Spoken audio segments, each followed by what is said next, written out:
ਚਿਰ ਜੀਵਨ ਉਪਜਿਆ ਸੰਜੋਗ। ਸਤਿਗੁਰ ਸਾਚੈ ਦੀਆ ਭੇਜ। ਚਿਰ ਜੀਵਨ ਉਪਜਿਆ ਸੰਜੋਗ। ਉਦਰੈ ਮਾਹੇ ਆਏ ਕੀਆ ਨਿਵਾਸ।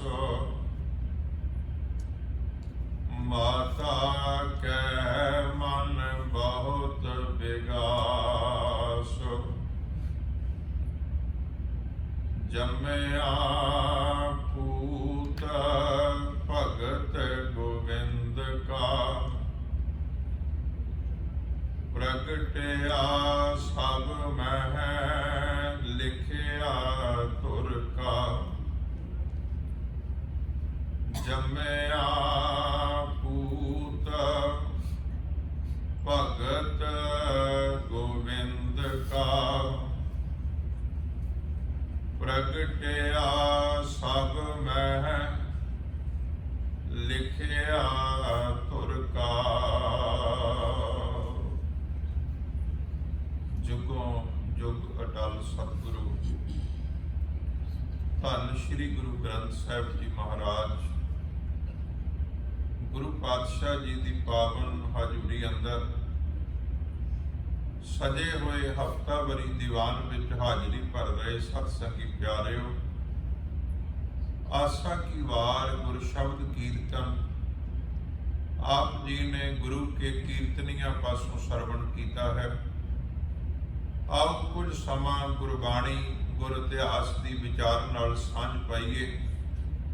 ਫਤਿਹ ਬੁਲਾਓ, ਆਖੋ ਜੀ ਵਾਹਿਗੁਰੂ ਜੀ ਕਾ ਖਾਲਸਾ ਵਾਹਿਗੁਰੂ ਜੀ ਕੀ ਫਤਿਹ। ਜਿਨ੍ਹਾਂ ਪੰਕਤੀਆਂ ਦਾ ਪਾਠ ਆਪ ਜੀ ਨੇ ਦਾਸ ਪਾਸੋਂ ਸੁਣਿਆ, ਸਤਿਗੁਰੂ ਗੁਰੂ ਅਰਜਨ ਸਾਹਿਬ ਸੱਚੇ ਪਾਤਸ਼ਾਹ ਦੀਆਂ ਆਸਾ ਰਾਗ ਦੇ ਵਿੱਚ ਉਚਾਰਨ ਕੀਤੀਆਂ ਹੋਈਆਂ। ਇਸ ਸ਼ਬਦ ਦੇ ਰਹਾਉ ਦੇ ਪਦ ਵਿੱਚ ਗੁਰੂ ਪਾਤਸ਼ਾਹ ਬਖਸ਼ਿਸ਼ ਕਰਦੇ ਨੇ, ਜੰਮਿਆ ਪੂਤ ਭਗਤ ਗੋਬਿੰਦ ਕਾ।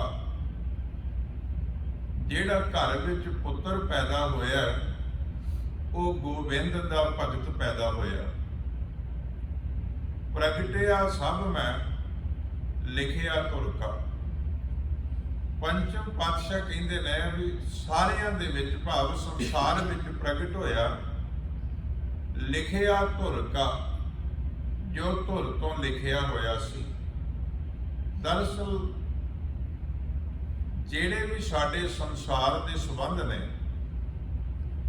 ਕੋਈ ਕਿਸੇ ਦੀ ਮਾਂ ਹੈ, ਕਿਸੇ ਦਾ ਪਿਓ ਹੈ, ਪਿਤਾ ਹੈ, ਕੋਈ ਕਿਸੇ ਦਾ ਪੁੱਤਰ ਹੈ, ਕੋਈ ਕਿਸੇ ਦੀ ਧੀ ਹੈ।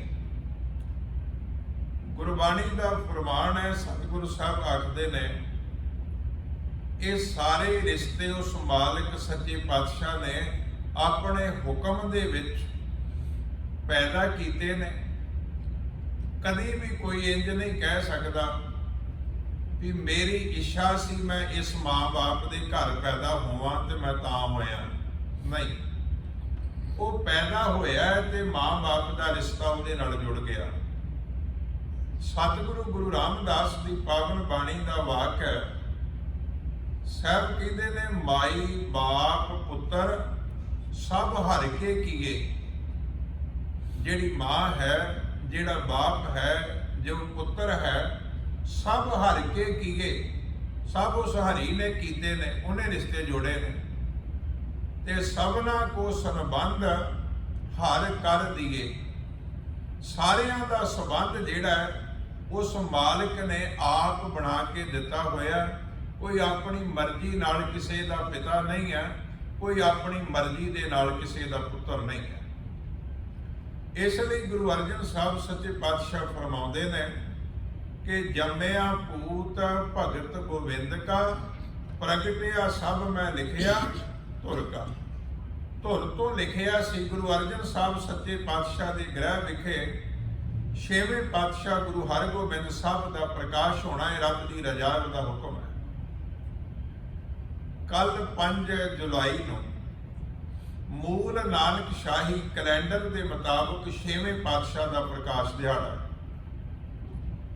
ਤੇ ਅੱਜ ਦਾ ਦੀਵਾਨ ਜਿਹੜਾ ਉਹ 6ਵੇਂ ਪਾਤਸ਼ਾਹ ਦੇ ਪ੍ਰਕਾਸ਼ ਦਿਹਾੜੇ ਨੂੰ ਸਮਰਪਿਤ ਹੈ। ਇਸ ਲਈ ਮੈਂ ਸਤਿਗੁਰੂ ਗੁਰੂ ਅਰਜਨ ਸਾਹਿਬ ਦਾ ਉਚਾਰਨ ਕੀਤਾ ਹੋਇਆ ਇਹ ਪਾਵਨ ਸ਼ਬਦ ਜਿਹੜਾ ਹੈ ਆਪ ਜੀ ਨਾਲ ਸਾਂਝਾ ਕਰ ਰਿਹਾ। ਸਤਿਗੁਰੂ ਪਾਤਸ਼ਾਹ ਆਖਦੇ ਨੇ, ਸੰਸਾਰ ਦੇ ਅੰਦਰ ਸਾਡਾ ਸੰਬੰਧ ਜਿਹੜਾ ਜੁੜਦਾ ਹੈ, ਸਾਡਾ ਸੰਬੰਧ ਅੱਗੇ ਤੁਰਦਾ ਹੈ, ਇਹ ਔਲਾਦ ਨਾਲ ਤੁਰਦਾ ਹੈ। ਕਦੀ ਤੁਸੀਂ ਦੇਖਣਾ ਮਨੁੱਖ ਨੂੰ, ਤੇ ਗੁਰਬਾਣੀ ਵਿੱਚ ਵੀ ਇਹ ਆਖਿਆ ਗਿਆ ਵੀ ਇਹ 84 ਲੱਖ ਦਾ ਸਰਦਾਰ ਹੈ, ਇਹ ਸ੍ਰੇਸ਼ਟ ਹੈ। ਪਰ ਕਿਸੇ ਛੋਟੇ ਤੋਂ ਛੋਟੇ ਕੀੜੇ ਨੂੰ ਵੀ ਕਦੀ ਵੇਖੋ, ਜਦੋਂ ਉਹ ਦੌੜਦਾ ਜਾਂਦਾ, ਜੇ ਕੋਈ ਉਸ ਨੂੰ ਮਾਰਨ ਲੱਗਦਾ ਤੇ ਉਹ ਭੱਜ ਕੇ ਆਪਣਾ ਬਚਾਅ ਕਰਦਾ ਹੈ। ਈਵਨ ਮੱਛਰ ਵੀ ਹੋਵੇ, ਮੱਖੀ ਵੀ ਹੋਵੇ, ਜਦੋਂ ਕੋਈ ਮਾਰਨ ਦਾ ਯਤਨ ਕਰਦਾ ਉਸ ਵੇਲੇ ਉੱਡ ਕੇ ਆਪਣਾ ਬਚਾਅ ਕਰਦੀ ਹੈ। ਅਜੇ ਕਿ ਮਨੁੱਖ 84 ਲੱਖ ਜੂਨ ਦਾ ਸਰਦਾਰ ਹੈ। ਨੇਮੀ ਤੋਂ ਨੇਮੀ ਜੂਨ ਕੀੜਿਆਂ ਮਕੌੜਿਆਂ ਦੀ ਮੰਨੀ ਜਾਂਦੀ ਹੈ, ਪਰ ਕੋਈ ਵੀ ਜੂਨ ਆਪਣੀ ਹੋਂਦ ਖਤਮ ਹੋਣ ਦੇਣ ਵਾਸਤੇ ਤਿਆਰ ਨਹੀਂ ਹੈ ਵੀ ਹੋਂਦ ਖਤਮ ਹੋ ਜਾਵੇ। ਹਰ ਜੂਨ ਚਾਹੁੰਦੀ ਹੈ ਵੀ ਮੇਰੀ ਕੁਲ ਦਾ, ਮੇਰੀ ਜੂਨ ਦਾ ਵਾਧਾ ਹੋਵੇ, ਮੇਰੀ ਜੂਨ ਖਤਮ ਨਾ ਹੋਵੇ। ਤੇ ਇੱਥੋਂ ਤੱਕ ਵੀ ਜੀਵਨ ਤੇ ਖਤਮ ਹੋਵੇ ਹੀ ਨਾ। ਮਨੁੱਖ ਦੀ ਵੀ ਇੱਛਾ ਹੈ। ਪਸ਼ੂ ਪੰਛੀਆਂ ਨੂੰ ਅਸੀਂ ਦੇਖਦੇ ਹਾਂ, ਕੀੜੇ ਮਕੌੜਿਆਂ ਨੂੰ ਅਸੀਂ ਦੇਖਦੇ ਹਾਂ, ਉਹ ਆਪਣੀ ਜਾਨ ਦੀ ਸਲਾਮਤੀ ਵਾਸਤੇ ਤਤਛਿਨ ਯਤਨ ਕਰਦੇ ਨੇ ਜਦੋਂ ਕੋਈ ਮਾਰਨ ਦਾ ਯਤਨ ਕਰਦਾ ਹੈ। ਤੇ ਮਨੁੱਖ ਤੇ ਹੈ ਹੀ ਸ੍ਰੇਸ਼ਟ। ਇਹਦੇ ਵਾਸਤੇ ਤੇ ਜ਼ਰੂਰੀ ਹੈ ਕਿ ਆਪਣੀ ਹੋਂਦ ਨੂੰ ਬਚਾ ਕੇ ਰੱਖੇ, ਆਪਣੀ ਹੋਂਦ ਨੂੰ ਬਣਾਈ ਰੱਖਣ ਵਾਸਤੇ ਯਤਨ ਕਰਦਾ ਰਹੇ। ਉਹਨਾਂ ਯਤਨਾਂ ਦੇ ਵਿੱਚੋਂ ਇੱਕ ਯਤਨ ਹੈ, ਉਸ ਰੱਬ ਜੀ ਨੇ ਸਾਰਿਆਂ ਨੂੰ ਸਮਝਾਇਆ ਕਿ ਮਨੁੱਖ ਜਿਹੜਾ ਇਹ ਆਪਣੀ ਔਲਾਦ ਦੇ ਰਾਹੀਂ ਆਪਣੀ ਸਾਂਝ ਜਿਹੜੀ ਉਹ ਸੰਸਾਰ ਤੇ ਵਧਾਵੇ।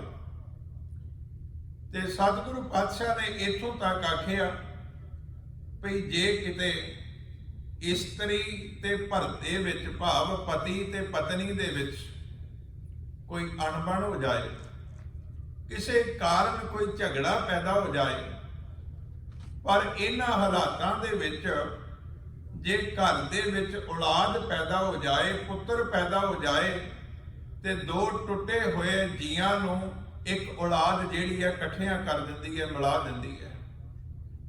ਉਹਨਾਂ ਹੀ ਪਿਆਰ ਧੀ ਪੁੱਤਰ ਦਾ ਮਾਂ ਨੂੰ ਹੈ, ਉਹਨਾਂ ਹੀ ਪਿਆਰ ਜਿਹੜਾ ਉਹ ਪਿਤਾ ਨੂੰ ਹੈ। ਬਹੁਤ ਵਾਰੀ ਟੁੱਟਦੇ ਹੋਏ ਰਿਸ਼ਤੇ ਔਲਾਦ ਜਿਹੜੀ ਹੈ ਰਿਸ਼ਤੇ ਗੰਢ ਦਿੰਦੀ ਹੈ। ਸਤਿਗੁਰਾਂ ਨੇ ਪਾਵਨ ਬਾਣੀ ਦੇ ਵਿੱਚ ਜ਼ਿਕਰ ਕੀਤਾ, ਸਭ ਕਹਿੰਦੇ ਨੇ ਕਹਿਹਾ ਕੰਚਨ ਟੁੱਟੈ ਸਾਰ। ਤਿੰਨਾਂ ਧਾਤਾਂ ਦੀ ਗੱਲ ਕੀਤੀ ਹੈ। ਕਹਿਹਾ ਕਾਂਸੀ ਦੇ ਬਰਤਨ, ਪੁਰਾਣਾ ਸਮਾਂ ਸੀ, ਲੋਕ ਘਰਾਂ 'ਚ ਵਰਤਦੇ ਸੀ। ਕੰਚਨ ਕਹਿੰਦੇ ਨੇ ਸੋਨੇ ਨੂੰ। ਕਹਿਹਾ ਕੰਚਨ ਟੁੱਟੈ ਸਾਰ, ਸਾਰ ਦਾ ਇੱਥੇ ਅਰਥ ਹੈ ਲੋਹਾ। ਤਿੰਨ ਧਾਤਾਂ ਨੇ ਜਦੋਂ ਟੁੱਟ ਜਾਣ, ਅੱਗ ਦੇ ਨਾਲ ਇਹਨਾਂ ਦੇ ਜਿਹੜੇ ਕਾਰੀਗਰ ਨੇ ਇਹਨਾਂ ਧਾਤਾਂ ਨੂੰ ਜੋੜ ਦਿੰਦੇ ਨੇ। ਯਾਦ ਰੱਖਣਾ, ਜੇ ਲੋਹਾ ਟੁੱਟ ਜਾਏ ਉਹਨੂੰ ਸੁਨਿਆਰ ਨਹੀਂ ਜੋੜਦਾ, ਉਹਨੂੰ ਵਾਹਿਗੁਰੂ। ਲੋਹਾ ਟੁੱਟ ਜਾਏ ਤੇ ਉਹਨੂੰ ਸੁਨਿਆਰ ਨਹੀਂ ਜੋੜਦਾ, ਉਹਨੂੰ ਲੋਹਾਰ ਜੋੜਦਾ ਹੈ। ਪਰ ਜੇ ਕਿਤੇ ਸੋਨਾ ਟੁੱਟ ਜਾਏ ਤੇ ਉਹਨੂੰ ਸੁਨਿਆਰ ਹੀ ਜੋੜ ਸਕਦਾ, ਉਹਨੂੰ ਲੋਹਾਰ ਨਹੀਂ ਜੋੜਦਾ। ਇਹ ਤਿੰਨਾਂ ਧਾਤਾਂ ਦੇ ਕਾਰੀਗਰ, ਕੰਮ ਕਰਨ ਵਾਲੇ ਵੱਖੋ ਵੱਖਰੇ ਲੋਕ ਨੇ। ਪਰ ਜਦੋਂ ਕਵਿਤਾ ਦੇ ਵਿੱਚ ਗੱਲ ਗੁਰਬਾਣੀ ਦੇ ਉਸ ਭਾਵ ਵਿੱਚ ਆਖਣੀ ਹੈ, ਸਾਹਿਬ ਨੇ ਇਹਨਾਂ ਤਿੰਨ ਧਾਤਾਂ ਦੀ ਗੱਲ ਕਰਕੇ ਆਖਿਆ ਵੀ ਕਹਿਹਾ ਕੰਚਨ ਟੁੱਟੈ ਸਾਰ। ਲੋਹਾ ਟੁੱਟ ਜਾਏ, ਕਹਿਣ ਦਾ ਬਰਤਨ ਟੁੱਟ ਜਾਏ, ਸੋਨਾ ਟੁੱਟ ਜਾਏ, ਅਗਨੀ ਗੰਢ ਪਾਏ ਲੋਹਾਰ। ਅੱਗ ਜਿਹੜੀ ਹੈ ਇਹ ਸਾਂਝੀ ਗੱਲ ਹੈ ਵੀ ਭਾਵੇਂ ਲੋਹਾ ਜੋੜਨਾ, ਭਾਵੇਂ ਸੋਨਾ ਜੋੜਨਾ, ਭਾਵੇਂ ਕਹਿਣ ਦਾ ਬਰਤਨ ਜੋੜਨਾ, ਅੱਗ ਦੀ ਮਦਦ ਦੇ ਨਾਲ ਕਾਰੀਗਰ ਬੰਦਾ ਇਹਨਾਂ ਟੁੱਟਿਆਂ ਹੋਇਆਂ ਨੂੰ ਜੋੜ ਦੇਵੇਗਾ। ਤੇ ਅਗਲੀ ਗੱਲ ਸਾਹਿਬ ਨੇ ਆਖੀ ਵੀ ਗੋਰੀ ਸੇਤੀ ਟੁੱਟੈ ਪਧਾਰ। ਗੋਰੀ ਦਾ ਇੱਥੇ ਅਰਥ ਹੈ ਇਸਤਰੀ, ਪਧਾਰ ਦਾ ਅਰਥ ਹੈ ਭਰਤਾ, ਪਤੀ। ਇਸਤਰੀ ਪਤੀ ਤੇ ਪਤਨੀ ਦੀ ਆਪਸ ਵਿੱਚ ਟੁੱਟ ਜਾਏ, ਰਿਸ਼ਤੇ ਦੇ ਵਿੱਚ ਤਰੇੜ ਆ ਜਾਵੇ, ਤੇ ਸਤਿਗੁਰੂ ਪਾਤਸ਼ਾਹ ਕਹਿੰਦੇ ਪੁੱਤੀ ਗੰਢ ਪਵੈ ਸੰਸਾਰ। ਪੁੱਤਰਾਂ ਦੇ ਨਾਲ ਸੰਸਾਰ ਦੇ ਵਿੱਚ ਗੰਢ ਪੈ ਜਾਂਦੀ ਹੈ। ਸਿੱਧੇ ਲਫ਼ਜ਼ਾਂ ਦੇ ਵਿੱਚ ਇਹ ਬਹੁਵਚਨ ਸ਼ਬਦ ਹੈ ਪੁੱਤੀ, ਪੁੱਤਰਾਂ ਦੇ ਨਾਲ, ਪਰ ਇਹਦਾ ਜਿਹੜਾ ਭਾਵ ਅਰਥ ਹੈ ਉਹ ਇਹ ਹੈ ਵੀ ਪੁੱਤਰ ਧੀਆਂ ਦੇ ਨਾਲ, ਔਲਾਦ ਦੇ ਨਾਲ ਉਹ ਫਿਰ ਦੁਬਾਰਾ ਗੰਢ ਜਿਹੜੀ ਉਹ ਪੈ ਜਾਂਦੀ ਹੈ। ਜਿਸ ਗੁਰੂ ਅਰਜਨ ਸਾਹਿਬ ਸੱਚੇ ਪਾਤਸ਼ਾਹ ਨੂੰ ਭੱਟ ਸਾਹਿਬਾਨਾਂ ਨੇ ਆਖਿਆ ਵੀ ਗੁਰ ਅਰਜਨ ਪ੍ਰਤੱਖ ਹਰ। ਜਿਸ ਗੁਰੂ ਅਰਜਨ ਸਾਹਿਬ ਸੱਚੇ ਪਾਤਸ਼ਾਹ ਦੇ ਬਾਬਤ ਸਵਈਆਂ ਦੇ ਵਿੱਚ ਬਚਨ ਮਿਲਦਾ ਵੀ ਤੈਂ ਜਨਮਤ ਗੁਰਮਤ ਬ੍ਰਹਮ ਪਛਾਣੇ। ਤੁਸਾਂ ਨੇ ਜਨਮ ਤੋਂ ਬ੍ਰਹਮ ਦੀ ਪਛਾਣ ਕੀਤੀ ਹੈ। ਉਸ ਗੁਰੂ ਅਰਜਨ ਸਾਹਿਬ ਸੱਚੇ ਪਾਤਸ਼ਾਹ ਦਾ ਜਦੋਂ ਵਿਆਹ ਹੁੰਦਾ ਹੈ ਤੇ ਪਹਿਲੀ ਉਹਨਾਂ ਦੀ ਧਰਮ ਪਤਨੀ ਸਰੀਰਕ ਕਿਸੇ ਰੋਗ ਦੇ ਕਾਰਨ ਉਹਦਾ ਚਲਾਣਾ ਹੋ ਜਾਂਦਾ ਹੈ, ਸਾਡਾ ਇਤਿਹਾਸ ਹੈ। ਉਸ ਤੋਂ ਬਾਅਦ ਵਿੱਚ 1590 ਦੇ ਵਿੱਚ ਫਲੌਰ ਦੇ ਕੋਲ ਮਊ ਪਿੰਡ ਹੈ, ਉਹਦੇ ਉਸ ਪਰਿਵਾਰ ਦੇ ਵਿੱਚ ਗੁਰੂ ਸਾਹਿਬ ਦਾ ਰਿਸ਼ਤਾ ਜੁੜਦਾ ਹੈ।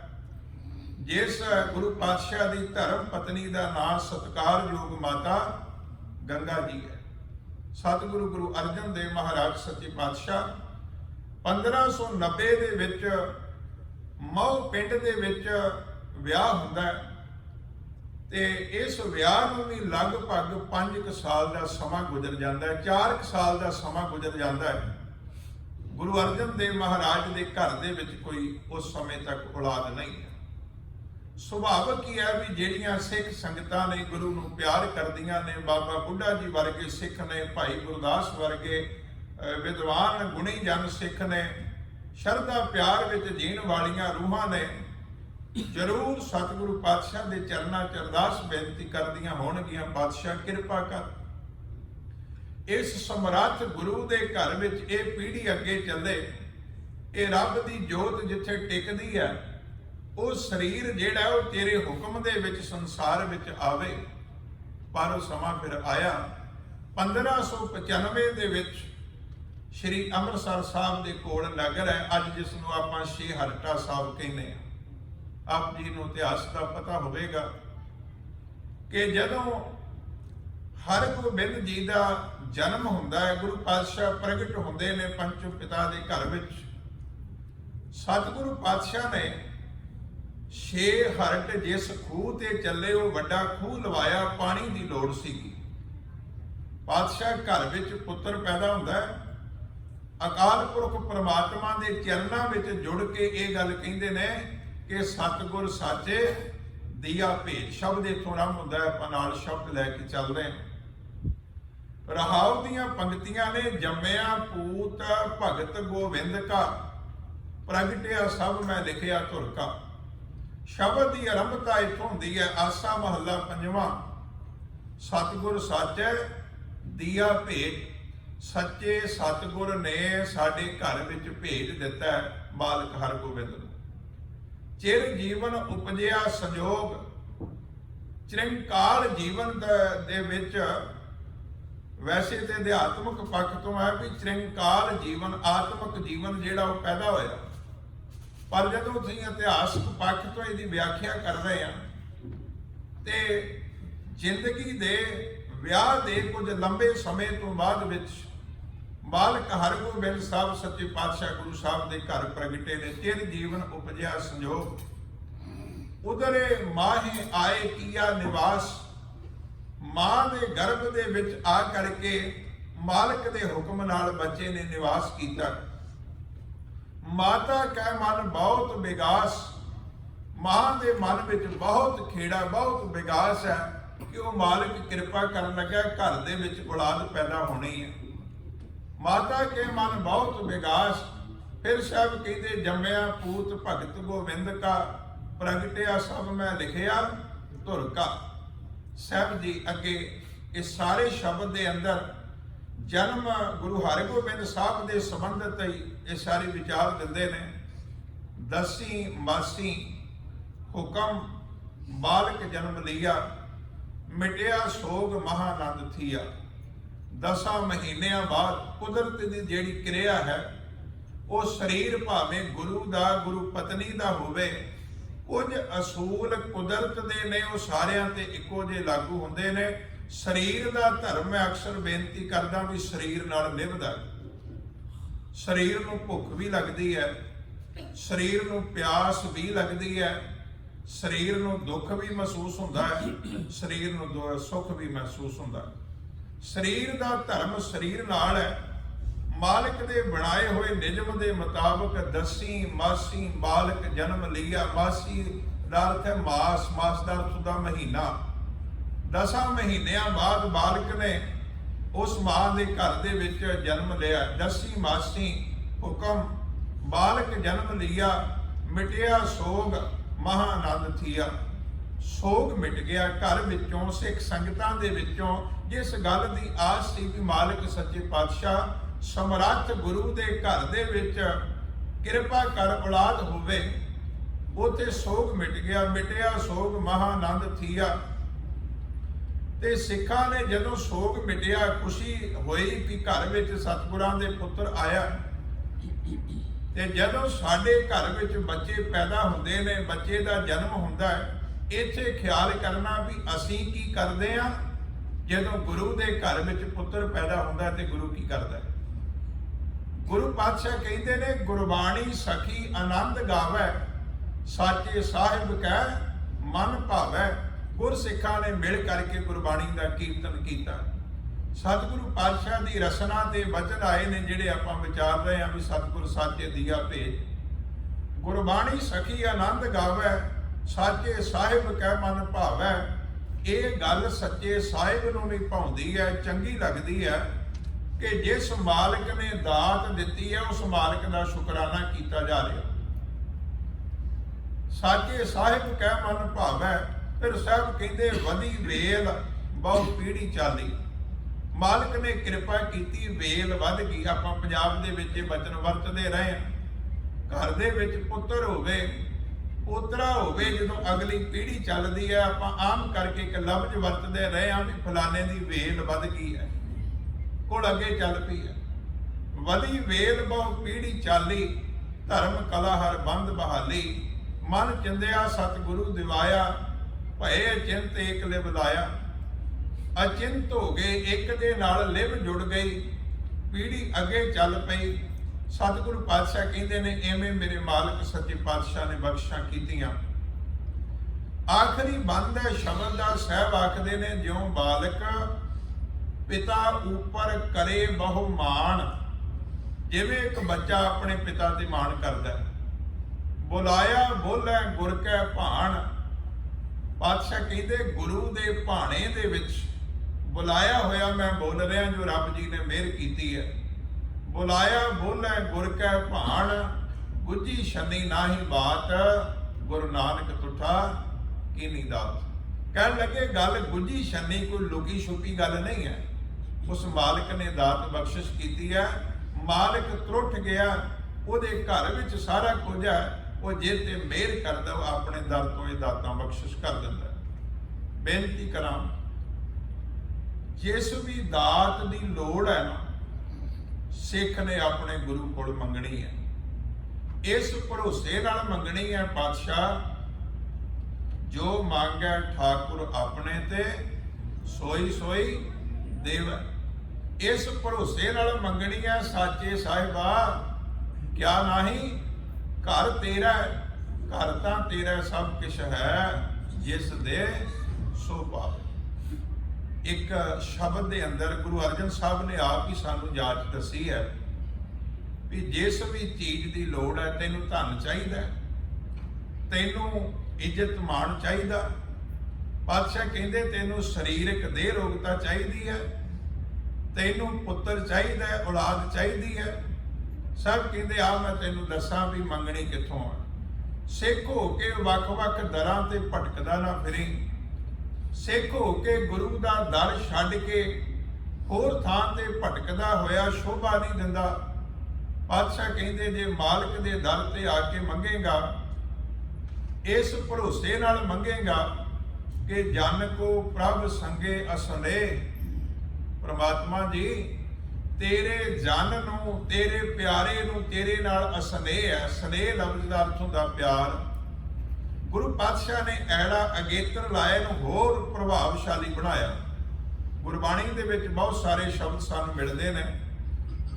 ਪ੍ਰਸੰਨ ਦਾ ਅਰਥ ਹੁੰਦਾ ਵੀ ਪੂਰਨ ਰੂਪ ਦੇ ਵਿੱਚ ਖੁਸ਼ ਹੋ ਜਾਣਾ, ਵੀ ਪ੍ਰਸੰਨ ਹੈ, ਮੈਂ ਬਹੁਤ ਖੁਸ਼ ਹਾਂ, ਮੈਂ ਪ੍ਰਸੰਨ ਹੈ। ਪ੍ਰਸੰਨ ਲਫ਼ਜ਼ ਨੂੰ ਸਤਿਗੁਰਾਂ ਨੇ ਹੋਰ ਪ੍ਰਭਾਵਸ਼ਾਲੀ ਬਣਾਉਣ ਲਈ ਗੁਰਬਾਣੀ ਵਿੱਚ ਬਹੁਤ ਥਾਵਾਂ ਤੇ ਆਖਿਆ ਸੋ ਪ੍ਰਸੰਨ, ਜਿਸ ਹੋਵੇ ਸੋ ਪ੍ਰਸੰਨ।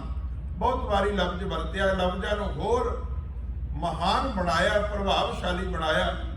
ਇਸੇ ਤਰ੍ਹਾਂ ਸਨੇਹ ਦਾ ਅਰਥ ਹੁੰਦਾ ਹੈ ਪਿਆਰ ਕਰਨਾ, ਕਿਸੇ ਨਾਲ ਪਿਆਰ ਕਰਨਾ। ਪਾਤਸ਼ਾਹ ਕਹਿੰਦੇ ਨੇ ਅਸਨੇਹ, ਪੂਰਨ ਰੂਪ ਦੇ ਵਿੱਚ ਕਿਸੇ ਨੂੰ ਪਿਆਰ ਕਰਨਾ, ਕਿਸੇ ਨੂੰ ਲਾਡ ਲਡਾਉਣਾ। ਮਾਲਕ ਸੱਚੇ ਪਾਤਸ਼ਾਹ ਜਨ ਕੋ ਪ੍ਰਭ ਸੰਗੇ ਅਸਨੇਹ, ਤੇਰੇ ਪਿਆਰਿਆਂ ਨੂੰ, ਤੇਰੇ ਜਨ ਨੂੰ ਤੇਰੇ ਨਾਲ ਅਸਨੇਹ ਹੈ, ਤੇਰੇ ਨਾਲ ਪਿਆਰ ਹੈ।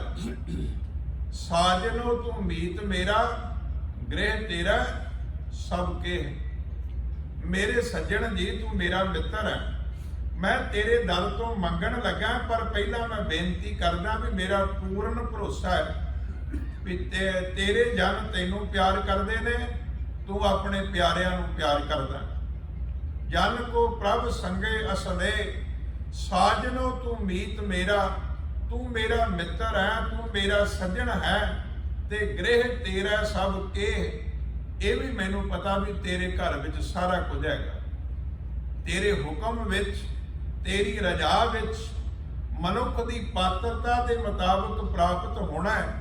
ਪਰ ਇਹ ਇੱਕ ਪੂਰਨ ਭਰੋਸਾ ਵੀ ਮਾਲਕ ਸੱਚੇ ਪਾਤਸ਼ਾਹ ਤੇਰਾ ਘਰ ਇਹਨਾਂ ਵਸਤਾਂ ਤੋਂ ਖਾਲੀ ਨਹੀਂ ਹੈ। ਗ੍ਰਹਿ ਤੇਰੇ ਸਭ ਕੇ, ਸਭ ਚੀਜ਼ਾਂ ਤੇਰੇ ਘਰ ਦੇ ਵਿੱਚ ਨੇ। ਹੁਣ ਇਹ ਭਰੋਸਾ ਵੱਜ ਗਿਆ। ਇਹ ਮੰਗਣ ਦੀ ਜਾਚ ਹੈ। ਮੈਂ ਬੇਨਤੀ ਕਰਾਂ, ਇਹੋ ਜਿਹੇ ਸ਼ਬਦ ਚੁਣ ਕੇ ਸਾਨੂੰ ਕੰਠ ਕਰਨੇ ਚਾਹੀਦੇ ਆ। ਗੁਰੂ ਪਾਤਸ਼ਾਹ ਦੇ ਚਰਨਾਂ ਵਿੱਚ ਆਈਏ, ਇਹਨਾਂ ਸ਼ਬਦਾਂ ਦੇ ਪਾਠ ਨਾਲ ਗੁਰੂ ਪਾਤਸ਼ਾਹ ਦੇ ਚਰਨਾਂ 'ਚ ਮੱਥਾ ਟੇਕੀਏ। ਮੇਰਾ ਕਹਿਣ ਦਾ ਮਤਲਬ ਇੰਨਾ ਹੈ ਕਿ ਮਨ ਤਿਆਰ ਹੋ ਜਾਏ ਕਿ ਮਾਲਕ ਤੂੰ ਸਾਡਾ ਮਿੱਤਰ ਹੈ, ਤੂੰ ਸਾਡਾ ਸੱਜਣ ਹੈ, ਤੂੰ ਸਾਨੂੰ ਪਿਆਰ ਕਰਦਾ ਹੈ, ਅਸੀਂ ਤੈਨੂੰ ਪਿਆਰ ਕਰਦੇ ਨੇ। ਜਦੋਂ ਇਸ ਤਰ੍ਹਾਂ ਦੀ ਤਿਆਰੀ ਹੋ ਗਈ ਤੇ ਫਿਰ ਆਪਾਂ ਗੁਰੂ ਪਾਤਸ਼ਾਹ ਦੇ ਚਰਨਾਂ ਵਿੱਚ ਜੁੜ ਕੇ ਆਖੀਏ, ਪਾਤਸ਼ਾਹ ਮਾਨ ਮੰਗੋ, ਤਾਨ ਮੰਗੋ, ਧਨ ਲਖਮੀ ਸੁੱਤ ਦੇ। ਇੱਕੋ ਪੰਕਤੀ ਵਿੱਚ 5 ਚੀਜ਼ਾਂ ਮੰਗੀਆਂ ਨੇ ਪਾਤਸ਼ਾਹ ਨੇ। ਮਾਨ ਮੰਗੋ, ਪਾਤਸ਼ਾਹ ਮੈਂ ਤੇਰੇ ਦਰ ਤੋਂ ਮਾਣ ਮੰਗਦਾ, ਇੱਜ਼ਤ ਮੰਗਦਾ, ਇੱਜ਼ਤ ਵਾਲਾ ਜੀਵਨ ਮੰਗਦਾ। ਤਾਣ ਕਹਿੰਦੇ ਨੇ ਸ਼ਕਤੀ ਨੂੰ, ਬਲ ਨੂੰ। ਸਰੀਰਕ ਸ਼ਕਤੀ ਵੀ ਹੁੰਦੀ ਹੈ, ਆਤਮਿਕ ਤਾਕਤ ਵੀ ਹੁੰਦੀ ਹੈ, ਆਤਮਿਕ ਜੀਵਨ। ਇਸ ਤੋਂ ਇਲਾਵਾ ਸੰਸਾਰ ਵਿੱਚ ਰਹਿੰਦਿਆਂ ਹੋਇਆਂ ਕੁਝ ਧਨ ਦੀ ਤਾਕਤ ਵੀ ਚਾਹੀਦੀ ਹੈ, ਕੁਝ ਮਾਣ ਤਾਣ, ਸਾਰਾ ਕੁਝ ਚਾਹੀਦਾ ਹੈ। ਪਾਤਸ਼ਾਹ ਕਹਿੰਦੇ ਮਾਲਕ ਮੈਂ ਤੇਰੇ ਦਰ ਤੋਂ ਮੰਗਦਾ, ਮਾਣ ਮੰਗੋ, ਤਾਣ ਮੰਗੋ, ਮੈਨੂੰ ਤਾਣ ਬਖਸ਼, ਮੈਨੂੰ ਸ਼ਕਤੀ ਦੇ, ਮੈਂ ਸੰਸਾਰ ਵਿੱਚ ਇੱਜ਼ਤ ਨਾਲ ਜੀ ਸਕਾਂ। ਧਨ ਲਖਮੀ ਦੋਵਾਂ ਲਫ਼ਜ਼ਾਂ ਦਾ ਇੱਕੋ ਹੀ ਅਰਥ ਹੈ ਵੀ ਧਨ ਪਦਾਰਥ। ਲక్ష్ਮੀ ਵੀ ਮਾਇਆ ਨੂੰ ਕਹਿੰਦੇ ਨੇ, ਧਨ ਵੀ ਆਪਾਂ ਰੁਪਈਆਂ ਨੂੰ ਕਹਿੰਦੇ ਆ। ਮਾਨ ਮੰਗੋ, ਤਾਣ ਮੰਗੋ, ਧਨ ਲਖਮੀ। ਤੀਜੀ ਗੱਲ ਸੁੱਤ, ਸੁੱਤ ਦਾ ਅਰਥ ਹੋ ਗਿਆ ਪੁੱਤਰ। ਦੇਹ, ਦੇਹ ਦਾ ਇੱਥੇ ਅਰਥ ਦੇਣ ਤੋਂ ਨਹੀਂ ਹੈ। ਦੇਹ ਦਾ ਅਰਥ ਵਿਦਵਾਨਾਂ ਕੀਤਾ ਵੀ ਦੇਹ ਰੋਗਤਾ, ਸਰੀਰ। ਮੈਨੂੰ ਦੇਹ ਰੋਗਤਾ ਚਾਹੀਦੀ ਹੈ। ਪਾਤਸ਼ਾਹ ਮੈਨੂੰ ਤੇਰੇ ਦਰ ਤੋਂ ਔਲਾਦ, ਪੁੱਤਰ ਚਾਹੀਦਾ, ਧੀ ਚਾਹੀਦੀ ਹੈ। ਤੀਸਰੀ ਗੱਲ, ਮੈਨੂੰ ਧਨ ਲਖਮੀ, ਧਨ ਪਦਾਰਥ ਚਾਹੀਦਾ। ਪਰ ਇਹ ਸਾਰਾ ਕੁਝ ਮਿਲਦਿਆਂ ਹੋਇਆਂ ਤੇਰਾ ਤਾਣ, ਤੇਰੀ ਸ਼ਕਤੀ ਚਾਹੀਦੀ ਹੈ। ਔਰ 4 ਚੀਜ਼ਾਂ ਮਿਲ ਗਈਆਂ ਤੇ ਮਾਣ ਵੀ ਚਾਹੀਦਾ। ਪਹਿਲੇ ਪੱਖ ਤੋਂ ਮੈਂ ਤੁਕ ਤੋਂ ਪਿਛਲੇ ਪਾਸੇ ਤੋਂ ਫਿਰ ਅੱਗੇ ਨੂੰ ਲੈ ਕੇ ਆ ਰਿਹਾ, ਕਿਉਂਕਿ ਗੱਲ ਸਮਝ ਵਿੱਚ ਆ ਜਾਏ। 5 ਚੀਜ਼ਾਂ ਨੇ, ਮਾਣ ਮੰਗੋ, ਤਾਣ ਮੰਗੋ, ਧਨ ਲਖਮੀ ਸੁੱਤ ਦੇ। 5 ਚੀਜ਼ਾਂ। ਇਹਨੂੰ ਜਦੋਂ ਇਸ ਤਰ੍ਹਾਂ ਆਪਾਂ ਸਮਝਣ ਦੀ ਕੋਸ਼ਿਸ਼ ਕਰਾਂਗੇ, ਸਭ ਤੋਂ ਪਹਿਲਾਂ ਮਾਲਕ ਜੀ ਦੇਹ ਦਾ ਅਰਥ ਦੇਹ ਰੋਗਤਾ, ਸਰੀਰ ਠੀਕ ਹੋਵੇ। ਪਦਾਰਥ ਜਿੰਨਾ ਮਰਜ਼ੀ ਵੀ ਬੰਦੇ ਦੇ ਕੋਲ ਹੋਵੇ, ਔਲਾਦ ਜਿੰਨੀ ਮਰਜ਼ੀ ਲਾਇਕ ਹੋਵੇ, ਕਿਸੇ ਗੱਲ ਦੀ ਕੋਈ ਕਮੀ ਨਾ ਹੋਵੇ, ਸਮਾਜ ਦੇ ਵਿੱਚ ਮਾਣ ਤਾਣ ਸਤਿਕਾਰ ਪੂਰਾ ਹੋਵੇ। ਯਾਦ ਰੱਖਣਾ, ਜੇ ਆਪਣਾ ਸਰੀਰ ਠੀਕ ਨਹੀਂ ਹੈ ਤੇ ਸਾਰਾ ਕੁਝ ਨਿਰਰਥ ਜਿਹਾ ਹੀ ਜਾਪਦਾ ਹੈ। ਜੇ ਆਪਣੀ ਦੇਹ ਰੋਗਤਾ ਨਹੀਂ ਹੈ ਤੇ ਬੰਦੇ ਨੂੰ ਨਾ ਆਪਣੇ ਧਨ ਵਿੱਚ ਰਸ ਹੈ, ਨਾ ਪਰਿਵਾਰ ਵਿੱਚ ਰਸ ਹੈ, ਨਾ ਕਾਰੋਬਾਰ ਵਿੱਚ ਰਸ ਹੈ। ਉਹਨੂੰ ਆਪਣਾ ਹੀ ਫਿਕਰ ਲੱਗਾ ਰਹਿੰਦਾ ਵੀ ਪਤਾ ਨਹੀਂ ਮੈਂ ਠੀਕ ਹੋਣਾ ਕਿ ਨਹੀਂ ਹੋਣਾ।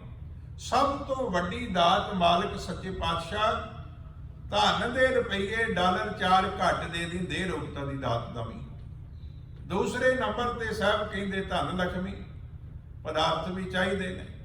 ਫਿਰ ਪਾਤਸ਼ਾਹ ਨੇ ਆਖਿਆ ਵੀ ਤਾਣ ਵੀ ਚਾਹੀਦਾ ਤੇ ਤਾਣ ਦੇ ਨਾਲ ਪਾਤਸ਼ਾਹ ਮਾਣ ਵੀ ਚਾਹੀਦਾ। ਜਿਹੜੇ ਬੰਦੇ ਦਾ ਇੱਜ਼ਤ ਮਾਣ ਹੀ ਕੋਈ ਨਹੀਂ, ਉਹਨੇ ਧਨ ਨੂੰ ਕੀ ਕਰਨਾ, ਉਹਨੇ ਹੋਰ ਚੀਜ਼ਾਂ ਨੂੰ ਕੀ ਕਰਨਾ। ਇਸ ਲਈ ਮਾਲਕ ਸੱਚੇ ਪਾਤਸ਼ਾਹ ਤੂੰ ਮਿਹਰ ਕਰ, ਮੈਨੂੰ ਮਾਣ ਦੇ, ਤਾਣ ਦੇ, ਧਨ ਲక్ష్ਮੀ ਦੇ, ਸੁੱਤ ਪੁੱਤਰ ਦੀ ਦਾਤ ਦੇ ਤੇ ਮੈਨੂੰ ਦੇਹ ਰੋਗਤਾ ਦੀ ਦਾਤ ਬਖਸ਼। ਫਿਰ ਪਾਤਸ਼ਾਹ ਕਹਿੰਦੇ ਨੇ ਮੁਕਤ ਜੁਗਤ ਭੁਗਤ ਪਰਮਾਨੰਦ ਪਰਮ ਨਿਧਾਨ। ਇਸ ਸ਼ਬਦ ਦੀਆਂ ਅਗਲੀਆਂ ਪੰਕਤੀਆਂ ਨੇ, ਮੇਰੇ ਤੇ ਮਿਹਰ ਕਰ, ਮੈਨੂੰ ਮੁਕਤੀ ਦੀ ਦਾਤ ਬਖਸ਼ਿਸ਼ ਕਰ। ਮੈਂ ਜਿਉਂਦਿਆਂ ਜੀ ਪ੍ਰਭ ਕੀ ਆਗਿਆ ਆਤਮ ਹਿਤਾਵੈ, ਜੀਵਨ ਮੁਕਤ ਸੋ ਕਹਾਵੈ। ਇਹ ਮੇਰੇ ਤੇ ਮਿਹਰ ਕਰ, ਮੈਨੂੰ ਮੁਕਤੀ ਦੀ ਦਾਤ ਬਖਸ਼ਿਸ਼ ਕਰ। ਦੂਸਰੀ ਗੱਲ ਜੁਗਤ, ਪਾਤਸ਼ਾਹ ਮੇਰੇ ਤੇ ਮਿਹਰ ਕਰ, ਮੈਂ ਤੇਰੀ ਦੱਸੀ ਹੋਈ ਜੀਵਨ ਜੁਗਤ ਨੂੰ ਜਾਣ ਲਵਾਂ। ਦੱਸੀ ਹੋਈ ਜੀਵਨ ਜੁਗਤ ਨੂੰ ਅਪਣਾ ਕੇ ਆਪਣੇ ਜੀਵਨ ਦੇ ਵਿੱਚ ਲਾਗੂ ਕਰਕੇ ਆਪਣੇ ਜੀਵਨ ਨੂੰ ਸਫਲਾ ਕਰ ਲਵਾਂ। ਮੈਨੂੰ ਜੀਵਨ ਦੀ ਜੁਗਤ ਬਖਸ਼। ਮੈਨੂੰ ਇਹ ਦਾਤ ਬਖਸ਼ਿਸ਼ ਕਰ ਕਿ ਗੁਰਸਿੱਖ ਮੀਤ ਚਲੋ ਗੁਰ ਚਾਲੀ, ਜੋ ਗੁਰ ਕਹੈ ਸੋਈ ਭਲ ਮਾਨੋ, ਹਰ ਹਰ ਕਥਾ ਨਿਰਾਲੀ। ਜੋ ਗੁਰੂ ਆਖਦਾ, ਜੋ ਮੇਰੇ ਜੀਵਨ ਵਾਸਤੇ ਗੁਰੂ ਨੇ ਰਹਿਤ ਦੱਸੀ ਹੈ, ਜੋ ਮੇਰੇ ਜੀਵਨ ਨੂੰ ਵਿਕਾਰਾਂ ਤੋਂ ਬਚਾਉਣ ਲਈ ਕੁਰੈਤ ਦੱਸੀ ਹੈ, ਪਾਤਸ਼ਾਹ ਮੇਰੇ ਤੇ ਕਿਰਪਾ ਕਰ, ਮੇਰਾ ਜੀਵਨ ਉਸ ਜੀਵਨ ਜੁਗਤ ਵਿੱਚ ਆ ਜਾਵੇ। ਮੈਂ ਤੈਨੂੰ ਪਿਆਰਾ ਲੱਗਾ। ਜਿਸ ਦਿਨ ਪਾਤਸ਼ਾਹ ਤੂੰ ਮੈਨੂੰ ਪਿਆਰ ਕੀਤਾ, ਮੇਰਾ ਜੀਵਨ ਸਫਲਾ ਹੋ ਜਾਏਗਾ। ਮੁਕਤ ਜੁਗਤ, ਫਿਰ ਭੁਗਤ, ਭੁਗਤ ਦਾ ਅਰਥ ਹੁੰਦਾ ਭੋਗ ਪਦਾਰਥ, ਜੀਵਨ ਦੀਆਂ ਲੋੜਾਂ। ਪਾਤਸ਼ਾਹ ਖੁਰਾਕ ਵੀ ਚਾਹੀਦੀ ਹੈ, ਪੁਸ਼ਾਕ ਵੀ ਚਾਹੀਦੀ ਹੈ, ਤੰਦਰੁਸਤੀ ਵੀ ਚਾਹੀਦੀ ਹੈ, ਸਾਰਾ ਕੁਝ ਚਾਹੀਦਾ ਹੈ। ਉਹ ਪੂਰਨ ਸਾਰੀਆਂ ਚੀਜ਼ਾਂ ਚਾਹੀਦੀਆਂ ਨੇ। ਪਰਮਾਨੰਦ ਪਰਮ ਨਿਧਾਨ, ਪਰਮਾਨੰਦ ਦਾ ਅਰਥ ਹੁੰਦਾ ਵੀ ਪਰਮ ਆਨੰਦ ਦਾ ਮਾਲਕ। ਅਸੀਂ ਕਹਿੰਦੇ ਹਾਂ ਮਾਲਕ ਸੁੱਖ ਦੇ। ਗੁਰਮਤਿ ਕਹਿੰਦੀ ਹੈ ਸੁੱਖ ਦੀ ਕਿਹੜੀ ਗੱਲ ਹੈ। ਗੁਰੂ ਨਾਨਕ ਦੇ ਘਰ ਵਿੱਚ ਤੇਰੇ ਘਰ ਆਨੰਦ ਵਧਾਈ, ਤੁਧ ਘਰ ਮਾਣ ਮਹੱਤਾ ਤੇਜ ਆਪਣਾ ਆਪ ਜਰ। ਇਹ ਤੇ ਘਰ ਹੀ ਉਹ ਹੈ ਵੀ ਸੁੱਖ ਤੋਂ ਵੀ ਅਗਲੀ ਗੱਲ ਇੱਥੇ ਤੇ ਆਨੰਦ ਦੀ ਪ੍ਰਾਪਤੀ ਹੁੰਦੀ ਹੈ। ਪਾਤਸ਼ਾਹ ਕਹਿੰਦੇ ਨੇ ਉਹ ਮਾਲਕ ਜਿਹੜਾ ਪਰਮ ਆਨੰਦ ਦਾ ਮਾਲਕ ਹੈ, ਉਹਦੇ ਨਾਲ ਤੇਰੀ ਸਾਂਝ ਪੈ ਜਾਏਗੀ। ਪਰਮਾਨੰਦ ਪਰਮ ਨਿਧਾਨ, ਪੈ ਭਾਏ ਭਗਤ ਨਿਹਾਲ, ਨਾਨਕ ਸਦਾ ਸਦਾ ਕੁਰਬਾਨ। ਪਾਤਸ਼ਾਹ ਤੇਰੀ ਭੈ ਭਾਵਨੀ ਮੇਰੇ ਅੰਦਰ ਪੈਦਾ ਹੋਵੇ। ਭੈ ਡਰ ਨਿਰਮਲ ਭਾਵ, ਭਾਏ ਕਹਿੰਦੇ ਨੇ ਪਿਆਰ। ਭੈ ਭਾਏ ਭਗਤ, ਤੇਰੀ ਪ੍ਰੇਮਾ ਭਗਤੀ ਮੇਰੇ ਅੰਦਰ ਪੈਦਾ ਹੋਵੇ। ਮੇਰੇ ਅੰਦਰ ਨਿਰਮਲ ਭਾਵ ਪੈਦਾ ਹੋਵੇ। ਨਿਹਾਲ ਨਾਨਕ, ਮੈਂ ਇਹ ਚੀਜ਼ਾਂ ਪ੍ਰਾਪਤ ਕਰਕੇ ਨਿਹਾਲ ਹੋ ਜਾਵਾਂ। ਭੈ ਭਾਏ ਭਗਤ ਨਿਹਾਲ, ਨਾਨਕ ਸਦਾ ਸਦਾ ਕੁਰਬਾਨ, ਤੇ ਸਦਾ ਹੀ ਮੈਂ ਤੇਰੇ ਦਰ ਤੋਂ ਕੁਰਬਾਨ ਜਾਵਾਂ। ਥੋੜਾ ਜਿਹਾ ਪੱਖ ਮੈਂ ਗੁਰੂ ਹਰਗੋਬਿੰਦ ਸਾਹਿਬ ਦੇ ਇਤਿਹਾਸ ਦਾ ਤੁਹਾਡੇ ਨਾਲ ਥੋੜਾ ਜਿਹਾ ਹੋਰ ਤੋਰ ਲਵਾਂ। ਜਦੋਂ ਸਿਹਰਤਾ ਸਾਹਿਬ ਗੁਰੂ ਕੀ ਵਡਾਲੀ ਪੰਚਮ ਪਾਤਸ਼ਾਹ ਦੇ ਗ੍ਰਹਿ ਵਿਖੇ ਜੰਮਿਆ ਪੂਤ ਭਗਤ ਗੋਬਿੰਦ ਕੀ ਕਿਰਪਾ ਹੋਈ ਹੈ, ਨਾਮ ਰੱਖਿਆ ਗਿਆ ਹਰਗੋਬਿੰਦ। ਸਿੱਖ ਸੰਗਤਾਂ 'ਚ ਖੁਸ਼ੀਆਂ ਨੇ। ਗੁਰਬਾਣੀ ਦੇ ਸ਼ਬਦ ਰਾਹੀਂ ਆਪਾਂ ਸਮਝਣ ਦਾ ਯਤਨ ਕੀਤਾ ਹੈ। ਗੁਰੂ ਪਾਤਸ਼ਾਹ ਦਾ ਸ਼ੁਕਰਾਨਾ ਕੀਤਾ ਜਾ ਰਿਹਾ, ਮਾਲਕ ਦੇ ਚਰਨਾਂ ਵਿੱਚ ਜੁੜ ਕੇ ਕੀਰਤਨ ਕੀਤਾ ਜਾ ਰਿਹਾ। ਜਿੱਥੇ ਸਿੱਖ ਸੰਗਤਾਂ ਵਿੱਚ ਖੁਸ਼ੀ ਹੈ, ਉੱਥੇ ਗੁਰੂ ਪਾਤਸ਼ਾਹ ਦੇ ਵੱਡੇ ਭਰਾਤਾ ਪ੍ਰਿਥੀ ਚੰਦ, ਜਿਹੜਾ ਸਾਰੀ ਜ਼ਿੰਦਗੀ ਆਪਣੇ ਆਪ ਨੂੰ ਗੁਰਗੱਦੀ ਦਾ ਵਾਰਸ ਜਿਹੜਾ ਉਹ ਸਿੱਧ ਕਰਨ ਦਾ ਯਤਨ ਕਰਦਾ ਰਿਹਾ, ਉਹਦੇ ਅੰਦਰ ਇੱਕ ਈਰਖਾ ਨੇ, ਇੱਕ ਤਪਸ਼ ਨੇ ਜਨਮ ਲੈ ਲਿਆ। ਆਸ ਤੇ ਇਹ ਸੀ ਵੀ ਜੇ ਮੈਨੂੰ ਗੁਰਿਆਈ ਗੱਦੀ ਨਹੀਂ ਮਿਲੀ ਤੇ ਗੁਰੂ ਅਰਜਨ ਸਾਹਿਬ ਦੇ ਘਰ ਔਲਾਦ ਕੋਈ ਨਹੀਂ ਤੇ ਮੇਰਾ ਪੁੱਤਰ ਮਿਹਰਬਾਨੀ ਗੱਦੀ ਤੇ ਬਹਿ ਜਾਏਗਾ। ਜਦੋਂ ਬੰਦਾ ਗੁਰੂ ਚਰਨਾਂ ਵਿੱਚ ਆ ਕੇ ਗੁਰੂ ਨਾਲ ਰਿਸ਼ਤਾ ਵੀ ਜਿਹੜਾ ਉਹ ਦੁਨਿਆਵੀ ਜਿਹਾ ਹੀ ਜੋੜਨ ਲੱਗ ਪੈਂਦਾ ਨਾ, ਈਰਖਾ ਵੀ ਪੈਦਾ ਹੋ ਜਾਂਦੀ ਹੈ ਜਦੋਂ ਅਸੀਂ ਗੁਰੂ ਨੂੰ ਵੀ ਆਪਣੇ ਤਲ ਤੇ ਸਮਝਣ ਲੱਗ ਪੈਂਦੇ ਹਾਂ। ਸਤਿਗੁਰੂ ਪਾਤਸ਼ਾਹ ਦੇ ਘਰ ਵਿੱਚ ਇਹ ਦਾਤ ਆਈ ਤੇ ਪ੍ਰਿਥੀ ਚੰਦ ਦੇ ਅੰਦਰ ਈਰਖਾ ਪੈਦਾ ਹੋਈ। ਇਹ ਕੀ ਹੋ ਗਿਆ? ਉਹਨੇ ਯਤਨ ਕੀਤਾ, ਸਾਡੇ ਇਤਿਹਾਸ ਨੇ ਕੁਝ ਸਾਖੀਆਂ, ਕੁਝ ਬਚਨ ਸਾਂਭੇ ਨੇ। ਅੱਜ ਪਾਤਸ਼ਾਹ ਦਾ ਪ੍ਰਕਾਸ਼ ਦਿਹਾੜਾ ਮਨਾ ਰਹੇ ਹਾਂ। ਮੈਂ ਤੁਹਾਡੇ ਨਾਲ ਸੰਖੇਪ ਦੇ ਵਿੱਚ 2-3 ਸਾਖੀਆਂ ਦਾ ਪੱਖ ਰੱਖਣ ਲੱਗਾ। ਪ੍ਰਿਥੀ ਚੰਦ ਨੇ ਇਤਿਹਾਸ ਵਿੱਚ ਲਿਖਿਆ ਵੀ ਇੱਕ ਦਾਈ ਨੂੰ ਖਰੀਦਿਆ ਮਤਲਬ ਪੈਸੇ ਦੇਣੇ ਕੀਤੇ ਕਿ ਗੁਰੂ ਕੀ ਵਡਾਲੀ ਪਹੁੰਚ ਕਰਕੇ ਆਪਣੇ ਅੰਮ੍ਰਿਤ ਦੁੱਧ ਨੂੰ ਜ਼ਹਿਰ ਲਗਾ ਕੇ ਤੇ ਜੇ ਬਾਲਕ ਹਰਗੋਬਿੰਦ ਨੂੰ ਪਿਲਾ ਦਵੇਂ ਤੇ ਬਾਲਕ ਹਰਗੋਬਿੰਦ ਦੀ ਮੌਤ ਹੋ ਜਾਏਗੀ ਤੇ ਮੇਰਾ ਰਸਤਾ ਪੱਧਰਾ ਹੋ ਜਾਏਗਾ। ਸੁਭਾਵਕ ਹੈ ਜਿਹੜੀਆਂ ਪਿੰਡਾਂ ਵਿੱਚ ਦਾਈਆਂ ਨੇ, ਅੱਜ ਤੇ ਜ਼ਮਾਨਾ ਬਦਲ ਗਿਆ। ਜਦੋਂ ਗੁਰੂ ਸਾਹਿਬ ਦੇ ਕਾਲ ਦੀ ਅਸੀਂ ਗੱਲ ਕਰਦੇ, ਉਸ ਸਮੇਂ ਦੀ ਗੱਲ ਕਰਦੇ, ਕਿੰਨੀ ਗਰੀਬੀ ਦਾ ਸਮਾਂ ਸੀ।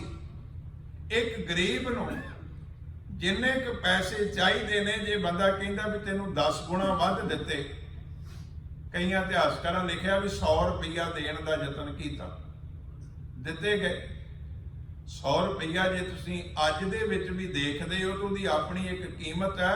ਤੇ ਜਦੋਂ ਗੁਰੂ ਸਾਹਿਬ ਦਾ ਟਾਈਮ ਹੈ, 1595 ਦੀ ਗੱਲ ਹੈ, ਕਿੰਨੀਆਂ ਸਦੀਆਂ ਹੋ ਗਈਆਂ, ਉਦੋਂ ਕਿੰਨੀ ਕੀਮਤ ਹੋਵੇਗੀ। ਖੈਰ ਮਤਲਬ ਇੰਨਾ ਕਿਹਾ ਵੀ ਲਾਲਚ ਦਿੱਤਾ, ਪੈਸੇ ਦਿੱਤੇ, ਚਾਹੇ 100 ਦਿੱਤਾ, ਚਾਹੇ ਵੱਧ ਦਿੱਤੇ, ਚਾਹੇ ਘੱਟ ਦਿੱਤੇ। ਪ੍ਰਿਥੀ ਚੰਦ ਨੇ ਆਖਿਆ ਵੀ ਇਸ ਬਾਲਕ ਦਾ ਖਾਤਮਾ ਹੋਣਾ ਚਾਹੀਦਾ, ਕੁਝ ਧਨ ਤੂੰ ਲੈ ਕੇ ਜਾ, ਜਦੋਂ ਕਿ ਕੰਮ ਕਰਕੇ ਆ ਜਾਏਗੀ ਹੋਰ ਤੈਨੂੰ ਮਾਲਾ ਮਾਲ ਕਰ ਦਿਆਂਗਾ। ਗਰੀਬ ਸੀ, ਲਾਲਚ ਵਿੱਚ ਆ ਗਈ। ਜਦੋਂ ਜਾ ਕਰਕੇ ਗੁਰੂ ਕੀ ਵਡਾਲੀ ਮਾਤਾ ਗੰਗਾ ਜੀ ਦੇ ਨਾਲ ਬੜੇ ਪਿਆਰ ਸਤਿਕਾਰ ਦੀਆਂ ਬਾਤਾਂ ਕੀਤੀਆਂ ਵੀ ਮੈਨੂੰ ਤੇ ਖੁਸ਼ੀ ਬੜੀ ਹੋਈ ਆ, ਮੈਂ ਅੰਮ੍ਰਿਤਸਰ ਸਾਹਿਬ ਤੋਂ ਆਈ ਆ, ਤੁਸੀਂ ਉੱਥੋਂ ਇਸ ਪਾਸੇ ਨੂੰ ਆ ਗਏ ਨੇ, ਸਾਨੂੰ ਤੇ ਤੁਹਾਡੇ ਵੱਡੇ ਘਰਾਂ ਦੀ ਆਸ ਹੁੰਦੀ ਹੈ ਤੇ ਬਾਲਕ ਨੂੰ ਖਿਡਾਉਣ ਦਾ ਜਿਹੜਾ ਕੰਮ ਹੈ, ਜਿਹੜੀ ਸੇਵਾ ਹੈ, ਮੈਨੂੰ ਦੇ ਦਿੱਤੀ ਜਾਵੇ। ਮਾਤਾ ਗੰਗਾ ਜੀ ਪਿਆਰ ਦੀ ਮੂਰਤ ਨੇ, ਗੁਰ ਅਰਜਨ ਪ੍ਰਤੱਖ ਦੇ ਧਰਮ ਪਤਨੀ ਨੇ। ਉਹਨਾਂ ਨੇ ਆਖਿਆ ਵੀ ਕੋਈ ਗੱਲ ਨਹੀਂ, ਜਿੱਥੇ ਗੁਰੂ ਨਾਨਕ ਦੇ ਘਰ ਦੇ ਵਿੱਚ ਸਾਰਿਆਂ ਨੂੰ ਮਾਣ ਮਿਲਦਾ, ਤੁਹਾਨੂੰ ਵੀ ਮਾਣ ਮਿਲੇਗਾ। ਖਿਡਾਵੀ ਬਣ ਕੇ ਜਦੋਂ ਗੁਰੂ ਘਰ ਦੇ ਵਿੱਚ ਰੁਕ ਗਈ, ਇੱਕ ਦਿਨ ਇਹ ਸਾਰਾ ਕੁਝ ਸਮਾਂ ਇਦਾਂ ਦਾ ਬਣਾ ਕੇ ਬਾਲਕ ਹਰਗੋਬਿੰਦ ਪਾਤਸ਼ਾਹ ਨੂੰ ਦੁੱਧ ਪਿਆਉਣ ਦੇ ਬਹਾਨੇ ਦੇ ਨਾਲ ਉਹ ਜ਼ਹਿਰ ਜਿਹੜੀ ਹੈ ਉਸ ਬਾਲਕ ਹਰਗੋਬਿੰਦ ਸਾਹਿਬ, ਵੇਖੋ ਜਦੋਂ ਇਤਿਹਾਸ ਵਿੱਚ ਗੱਲ ਬਚਪਨੇ ਦੀ ਹੋਵੇਗੀ ਆਪਾਂ ਨੂੰ ਇਹ ਸ਼ਬਦ ਵਰਤਣੇ ਪੈਣਗੇ। ਉਂਝ ਮੇਰਾ ਪਾਤਸ਼ਾਹ ਜਿਹੜਾ ਨਾ, ਉਹ ਦਲ ਭੰਜਨ ਗੁਰ ਸੂਰਮਾ ਵੱਡ ਜੋਧਾ ਬਹੁ ਪਰ ਉਪਕਾਰੀ, ਮਹਾਨ ਸਤਿਗੁਰੂ ਹੈ, ਭਾਰੀ ਸਤਿਗੁਰੂ ਹੈ। ਪਰ ਬੇਨਤੀ ਕਰ ਰਿਹਾ ਵੀ ਜਦੋਂ ਬਾਲਕ ਅਵਸਥਾ ਦੇ ਵਿੱਚ ਨੇ ਇਹਨੇ ਯਤਨ ਕੀਤਾ ਹੈ, ਬਾਲਕ ਹਰਗੋਬਿੰਦ ਸਾਹਿਬ ਨੇ ਦੁੱਧ ਨਹੀਂ ਪੀਤਾ। ਬਾਰ-ਬਾਰ ਜਦੋਂ ਕੋਸ਼ਿਸ਼ ਕਰਨ ਲੱਗੀ, ਹੋਰ ਨਾਲ ਸੇਵਾਦਾਰਨੀਆਂ ਨੇ ਆ ਕਰਕੇ ਜਦੋਂ ਦੇਖਿਆ ਵੀ ਇਹ ਜ਼ਬਰਦਸਤੀ ਕਰ ਰਹੀ, ਕੋਈ ਕਾਰਨ ਹੋਵੇਗਾ, ਇੰਨੇ ਕੁ ਸਮੇਂ ਦੇ ਵਿੱਚ ਜ਼ਹਿਰ ਨੇ ਆਪਣਾ ਅਸਰ ਕਰਨਾ ਸ਼ੁਰੂ ਕਰ ਦਿੱਤਾ। ਜਦੋਂ ਅਖੀਰ ਉਹਨੂੰ ਲੱਗਿਆ ਵੀ ਹੁਣ ਮੇਰੀ ਜ਼ਿੰਦਗੀ ਖਤਮ ਹੋਣ ਲੱਗੀ ਹੈ, ਤੇ ਜਾਂਦੀ ਜਾਂਦੀ ਇਹ ਵੀ ਦੱਸ ਗਈ ਵੀ ਮੈਨੂੰ ਪ੍ਰਿਥੀ ਚੰਦ ਨੇ ਭੇਜਿਆ ਸੀ। ਸਤਿਗੁਰੂ ਗੁਰੂ ਅਰਜਨ ਦੇਵ ਮਹਾਰਾਜ, ਜਿਨ੍ਹਾਂ ਦੀ ਪਾਵਨ ਬਾਣੀ ਚੋਂ ਅਸੀਂ ਪੜ੍ਹਦੇ ਹਾਂ, ਸਭ ਕੋ ਮੀਤ ਹਮ ਆਪਨ ਕੀਨਾ, ਹਮ ਸਭਨਾ ਕੇ ਸਾਜਨ, ਦੂਰ ਪਰਾਇਓ ਮਨ ਕਾ ਬਿਰਹਾ, ਤੋਂ ਮੇਲ ਕੀਓ ਮੇਰੇ ਰਾਜਨ। ਜਿਸ ਪਾਤਸ਼ਾਹ ਨੇ ਆਖਿਆ ਬਿਸਰ ਗਈ ਸਭ ਤਾਤ ਪਰਾਈ, ਜਬ ਤੇ ਸਾਧ ਸੰਗਤ ਮੋਹ ਪਾਈ, ਨਾ ਕੋ ਵੈਰੀ ਨਹੀਂ ਬੇਗਾਨਾ, ਸਗਲ ਸੰਗ ਹਮ ਕੋ ਬਣਾਈ। ਉਸ ਪਾਤਸ਼ਾਹ ਨੇ ਨਹੀਂ ਆਖਿਆ ਵੀ ਪ੍ਰਿਥੀ ਚੰਦ ਇੰਨੇ ਸਮੇਂ ਬਾਅਦ ਮੇਰੇ ਘਰ ਵਿੱਚ ਪੁੱਤਰ ਪੈਦਾ ਹੋਇਆ, ਤੇਰਾ ਕੋਈ ਨੁਕਸਾਨ ਹੋ ਜੇ।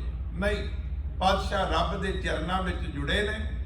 ਅਕਾਲ ਪੁਰਖ ਪਾਤਸ਼ਾਹ ਦੇ ਚਰਨਾਂ ਵਿੱਚ ਜੁੜ ਕੇ ਪਾਤਸ਼ਾਹ ਨੇ ਆਖਿਆ ਗੁਰ ਪੂਰੇ ਰਾਖਿਆ ਦੇ ਹਾਥ, ਪ੍ਰਗਟ ਭਇਆ ਜਨ ਕਾ ਪ੍ਰਤਾਪ, ਗੁਰ ਗੁਰ ਜਪੀ ਗੁਰੂ ਗੁਰ ਧਿਆਈ, ਜੀ ਕੀ ਅਰਦਾਸ ਗੁਰੂ ਪਹਿ ਪਾਈ, ਸ਼ਰਨ ਪਏ ਸਾਚੇ ਗੁਰਦੇਵ, ਪੂਰਨ ਹੋਈ ਸੇਵਕ ਸੇਵ, ਜੀਓ ਪਿੰਡ ਜੋਬਨ ਰਾਖੇ ਪ੍ਰਾਣ, ਕਹੋ ਨਾਨਕ गुर को कुर्बान। गुरु ने कृपा की है। बालक हरगोबिंद दा जीओ पिंड जिंद नूं रखिया, पिंड भाव शरीर नूं रखिया, उस मालिक सच्चे पातशाह ने कृपा की है, बालक हरगोबिंद साहब की रखिया की है। इस तो इलावा इतिहास के अंदर एक सपेरे का जिक्र आता है, उन्होंने भेजा गया, उससे भी गुरु साहब ने एक शब्द उच्चारण किया, बेनती करा भी उस पक्ष ते नहीं पर मालिक के शुकराने में उच्चारण किया भी उस मालिक सच्चे पातशाह ने हर तरह की, जिवें आपां पंजाब विच कहने आ भी तत्ती हवा तो बालक हरगोबिंद साहब नूं बचा के रखिया। एक वो भी समा आया जिंदगी का, लाहौर दे विच काल पै गया। काल का मतलब रिजिक मुक गया, दाने मुक गए। पुराना समा सी ते बजुर्ग इस तरह कहते हुंदे सी, खेती जिहड़ी है वो कर्मा सेती मन्निया जांदा सी भी मींह पै गया तो हो गई, ते जे नहीं मींह पिया तो फसल नहीं होई, तो कुदरती है भी काल पैना ही। लाहौर दे विच इस तरह का समा आ गया, लोग भुख नाल मरन लगे। गुरु अर्जन देव महाराज सच्चे पातशाह परिवार नूं लैके, सिख संगतां नूं लैके लाहौर विच गए, जाके लंगर जारी कीते ते रोगियां लई दवा का प्रबंध किया, भुखियां लई भोजन का प्रबंध किया। ਜਿਹੜੇ लोग चढ़ाई कर गए उन्हां दे धर्म मुताबक जिस नूं दफनाउण दी लोड़ सी उन्होंने दफना दिता, जिस नूं जलाउण दी लोड़ सी, संस्कार करन दी लोड़ सी, उहदे धर्म के मुताबक उहदा संस्कार कर दिता गया। एडियां वड्डियां सेवावां गुरु पातशाह ने कीतियां। इस समय दौरान लगभग 1.5 साल गुरु अर्जन देव महाराज सच्चे पातशाह लाहौर रहे। जदों भुखमरी दे नाल मौतां हो रही सी, रोगियां की संभाल की जा रही सी, उन्हां दिनां दे विच चेचक की बीमारी, एक छूत का रोग है, लाहौर दे विच फैल गया। इहदे नाल भी बहुत मौतां होईयां। जदों गुरु अर्जन देव महाराज सच्चे पातशाह सारियां सेवावां निभा के श्री अमृतसर साहब आए, बालक हरगोबिंद साहब नूं भी चेचक हो गई, शीतला का रोग हो गया, जिन्होंने शीतला आख्या जाता है तो एक बीमारी, पर बहुत लंबा समा जिहड़ा एक वहम भरम रहा भी ये देवी है, इसकी पूजा करनी पैंदी है। सतगुरु पातशाह ने आख्या नहीं, एक रोग है, दूसरे रोगों की तरह यह भी रोग दूर हो जाता जे इसका इलाज किया जाए। आप जी को पता होना है अज इंडिया के विच बहुत घट चेचक का रोग है, क्योंकि दवाई आ गई है, टीके आ गए ने, रोग ते काबू पा लिया गया। मैं एक थां ते पढ़ रहा सी भी बकायदा उन्होंने इनाम भी रखिया भी जे कोई मरीज लभ के लै आवे चेचक का, इन्नी दवाई कारगर पैदा की जा सकी भी इस तरह नहीं होया। पुराने समय दे विच इंज हुंदा सी भी बहुत सारे बीमारी असर भी ज़्यादा बच्चों ते करदी है, ते बहुत सारे बच्चे जां ते कोई उन्हां दी अख वगैरह चली जाती सी या फिर जीवन समाप्त हो जाता सी इस बीमारी नाल, क्योंकि इलाज कोई नहीं सी। लोग वहम भरमां दे विच पए हुए सन। साडे सिख इतिहास दे अंदर वो महान बादशाह महाराजा रणजीत सिंह, जिहदी सज्जी अख जिहड़ी है बचपन दे विच इसे चेचक नाल चली गई सी। सारी जिंदगी उन्हें एक अख दे नाल अपनी जिंदगी नूं गुजारिया। ये गल वखरी है भी शरीर की अख भी एक सी, पर मालिक ने सुरत की अख भी एको ही दिती सी। उन्हें अपने राज विच हिंदुआं नूं, मुसलमानां नूं, सिखां नूं जिवें अपनी कहावत है भी एको ही निगाह नाल देखिया। एक शरीरक तौर पर तो गल वखरी है कि मालिक की रजा है, पर सुरत की समझ की अख दे नाल भी उन्हें एक नाल ही सारिआं नूं देखिया। इन्ना चंगा राज कमा के गया, लगभग 40 साल का समा। मैं बेनती कर रहा सा भी बच्चों के विच बहुती वारी ये जिहड़ी बीमारी है कोई ना कोई नुकसान कर जाती है, पर लंबे काफ़ी दिनों के सफर तो बाद विच गुरु हरगोबिंद साहब सच्चे पातशाह का बुखार घटिया, नेत्र खोले ने, और सतगुरु पातशाह ने जदों तंदुरुस्त होए ने बालक हरगोबिंद साहब सच्चे पातशाह मालिक दे शुकराने दे विच शब्द उच्चारण किया। मैं कह के समाप्ति कर लग्या, भावें होर थोड़ा जिहा आपां विस्तार कर सकते हैं इत्थे ਸਭ ਕਹਿੰਦੇ ਨੇ ਨੇਤਰ ਪ੍ਰਗਾਸ ਕੀਆ ਗੁਰਦੇਵ, ਭਰਮ ਗਏ ਪੂਰਨ ਭਈ ਸੇਵ। ਸੀਤਲਾ ਵਾਲਾ ਭਰਮ ਮੁੱਕ ਗਿਆ। ਸੀਤਲਾ ਕੋਈ ਦੇਵੀ ਨਹੀਂ ਹੈ, ਇਹਨੂੰ ਚਿਕਨ ਪੌਕਸ ਕਹਿੰਦੇ ਨੇ ਜਾਂ ਸਮਾਲ ਪੌਕਸ ਕਹਿੰਦੇ ਨੇ, ਚੇਚਕ ਦੀ ਬਿਮਾਰੀ। ਨੇਤਰ ਪ੍ਰਗਾਸ ਕੀਆ ਗੁਰਦੇਵ, ਭਰਮ ਗਏ ਪੂਰਨ ਭਈ ਸੇਵ। ਸੀਤਲਾ ਤੇ ਰੱਖਿਆ ਬਿਹਾਰੀ, ਪਾਰ ਬ੍ਰਹਮ ਪ੍ਰਭ ਕਿਰਪਾ ਧਾਰੀ। ਨਾਨਕ ਨਾਮ ਜਪੈ ਸੋ ਜੀਵੈ, ਸਾਧ ਸੰਗ ਹਰ ਅੰਮ੍ਰਿਤ ਪੀਵੈ। ਪਾਤਸ਼ਾਹ ਕਹਿੰਦੇ ਨੇ ਸੀਤਲਾ ਤੋਂ ਰੱਖਿਆ ਬਿਹਾਰੀ ਭਾਵ ਸੁੰਦਰ ਪ੍ਰਮਾਤਮਾ ਨੇ। ਉਹਦੇ ਚਰਨਾਂ ਵਿੱਚ ਜੁੜੇ, ਉਹਦੇ ਚਰਨਾਂ 'ਚ ਅਰਦਾਸ ਕੀਤੀ ਤੇ ਉਸ ਮਾਲਕ ਸੱਚੇ ਪਾਤਸ਼ਾਹ ਨੇ ਮਿਹਰ ਕਰਕੇ ਬਾਲਕ ਹਰਗੋਬਿੰਦ ਦੀ ਰੱਖਿਆ ਕਰਨੀ ਕੀਤੀ ਤੇ ਵੱਡੀ ਆਰਜਾ ਹਰਗੋਬਿੰਦ ਕੀ। ਉਸ ਮਾਲਕ ਸੱਚੇ ਪਾਤਸ਼ਾਹ ਨੇ ਕਿਰਪਾ ਕੀਤੀ। ਆਓ ਇਹਨੇ ਸ਼ਬਦ ਪ੍ਰਵਾਨ ਕਰਨੇ। ਛੇਵੇਂ ਪਾਤਸ਼ਾਹ ਗੁਰੂ ਹਰਗੋਬਿੰਦ ਸਾਹਿਬ ਸੱਚੇ ਪਾਤਸ਼ਾਹ ਦੇ ਪਾਵਨ ਪ੍ਰਕਾਸ਼ ਦਿਹਾੜੇ ਦੀਆਂ ਸਮੂਹ ਸੰਗਤਾਂ ਨੂੰ ਲੱਖ ਲੱਖ ਵਧਾਈਆਂ ਹੋਣ। ਵਾਹਿਗੁਰੂ ਜੀ ਕਾ ਖਾਲਸਾ, ਵਾਹਿਗੁਰੂ ਜੀ ਕੀ ਫਤਿਹ।